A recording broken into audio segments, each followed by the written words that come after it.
The Hudson River Estuary watershed is made up of hundreds of tributaries, or tribs, which are smaller streams that feed into the Hudson River.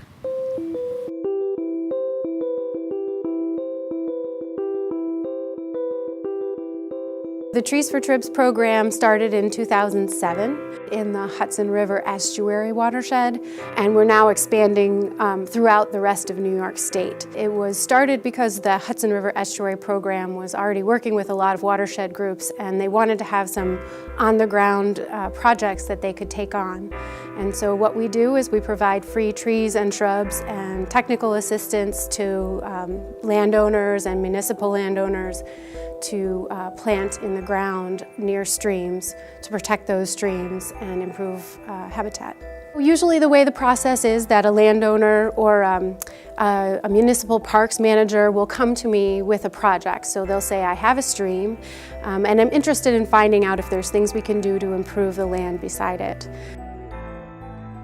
After I receive the application, I will travel to the site, so I'll do a site assessment, walk the site with the landowner, discuss the opportunities, discuss the possible species of trees that might make sense for that area, and then I work with that landowner to make a plan for how it can be planted.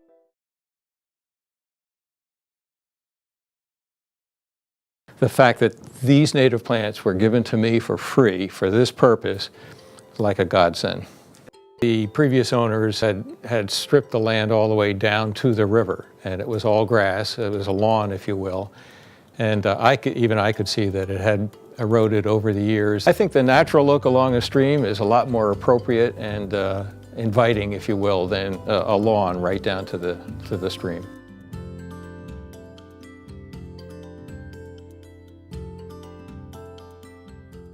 Trees for Tribs program only provides native plants. And the importance of native plants, first of all, they're adapted to the areas where we're putting them, and so they tend to have a better survival rate. They also are the best thing for habitat for the local species of animals and fish.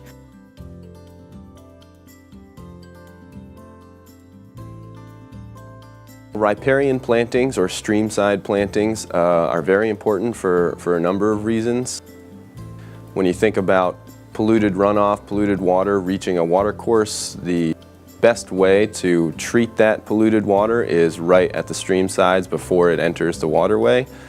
Our Quasade Creek Watershed Alliance is focused on improving the quality of the water in the Quasade Creek itself.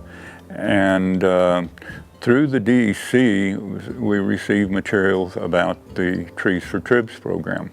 Streams, of course, are part of a natural ecosystem, and what plants and trees do to benefit the streams.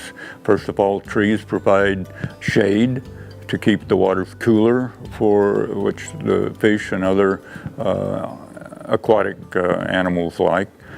The roots help stabilize the bank, and the shrubs, the smaller shrubs and all, also do a lot to stabilize the banks of the streams. When our Conservation Advisory Council was just getting started, we were looking for projects to do in the community, and this came up, and it seemed like a great opportunity for residents to get out and get involved with something that would help improve our streams and our community. Yeah, I'm Dave Haldeman. I'm chairman of the Town of Shungum Environmental Council, and we asked for this grant for Trees for Tribs so that we could line this section of the Wallkill River with plants that will sustain the bank and provide some natural wildlife habitat and decrease the erosion and just add some beauty down along the bank here. My name is Joe Bucko. I'm the mayor of the village Washingtonville. We're standing here where three homes used to be prior to Hurricane Irene. This entire site was completely flooded. The village took the property over from FEMA, and now Beth Ressler and the folks from Trees for Tribs are here to help plant along the banks of the Moodna Creek, which you see on the other side of this silt fence. This is going to become a community park for the village of Washingtonville. So we're taking something that was a catastrophe for many and turning it into something great for all of us.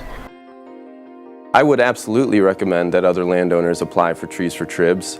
It's a great program. It's very easy to work with. Whether it's a small site that you and some friends do or a large site that you coordinate volunteers, the environmental benefits of doing streamside plantings are numerous and very worthwhile. What's great about it is it's really a pre-packaged program. All you need to do is provide the site and the people, and they provide the rest. So you can find a good site, you can find people who want to do something to help their community, help the environment, and they just come out for one day and they get to feel good about what they've done. It's really been a vital part of our program of getting volunteers out on the land and involved in doing things to improve the quality of their neighborhood. You know, they say when you plant a tree, you don't plant it for yourself, you plant it for future generations.